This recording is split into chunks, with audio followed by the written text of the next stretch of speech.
Well, I learned a couple of new things last week at Doral, and it's always refreshing to go out there. Here's what I've got. One of the things that I saw out there was guys using our ball liner in a little different way. Now, you're familiar with it. It kind of puts that back line on the ball. They have since figured out that when you pop the ball liner onto a ball, it forms a perfect circle around the equator of the ball. And when that happens, I can simply draw a line all the way around the ball if I want to. And for practice, obviously it's fantastic because it really tells me about the wobble. Awesome. Here's the bonus one, doesn't cost you anything. I've got a chalk line. I think they're fantastic for putting and training, but they're not so good indoors because I can't get that chalk, the chalk line out. So I poured the chalk out of my chalk box and I put in that powder that I've been using in the drills. It's awesome. Two things, it makes it so that I can see it and you can see it on the video, that's fine. But the other thing is I can vacuum it out of my carpet, out of the putting mat. I can't vacuum that red stuff out, it just won't come out. So it's really good. I think it'll help your students, and you can pop a chalk line down and learn to roll that ball down, especially when I've got that line, center line on the ball. It's awesome. So let me show you how I'm setting up our station. I pop that chalk line down to the cup. I'm using our classic mirror, and what's great about it is I can line that black line down exactly on the center line. I love that. The other thing is I'm putting the stroke meter in here because I'm constantly working on stroke length. I simply line it up on the back. Gives me a visual as I sort of see what's going on.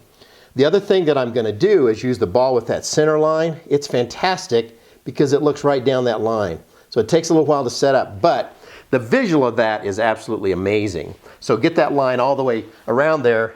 I'm going to add one more thing. You notice that the classic mirror has these dots in the back. Outdoors we can put tees in. I'm going to put a ball of steel here because I want to build a stroke that does not let me bring it back to the outside. And in this case, if I do, I'll hit that ball of steel.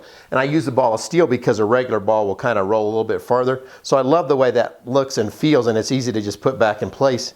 If you look at this back line, this red line here, parallel to my target line, and here's the pre-stroke routine. I simply walk up, put the putter on that red line, which is very similar to the way it's going to be here, correct?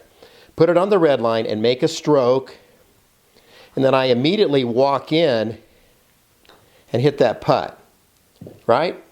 Now here's the idea. What I want us to do this week is get in the habit of doing this in the pre-stroke, but I want us to focus as well on the length of stroke. Go yellow to yellow, and you'll notice that this line is not in the middle of the mirror. The actual end of the yellow is out here and here. So the pre-stroke is here. Got it? Right on that red line. I'm going to watch the toe of the putter. I don't want it to go outside the red line. I want it to go back and to the inside slightly, to that back of the yellow, through to the yellow. So it'd go like that. So here's the drill in full force. On the red line, this is awesome. Yellow to yellow, step into the putt, and I'm going to make a stroke down the chalk line and miss that red ball. And when I hit that putt, that center line of the ball rolls perfectly. This is a phenomenal drill, incorporates an awful lot of the things that we need to make a lot of putts.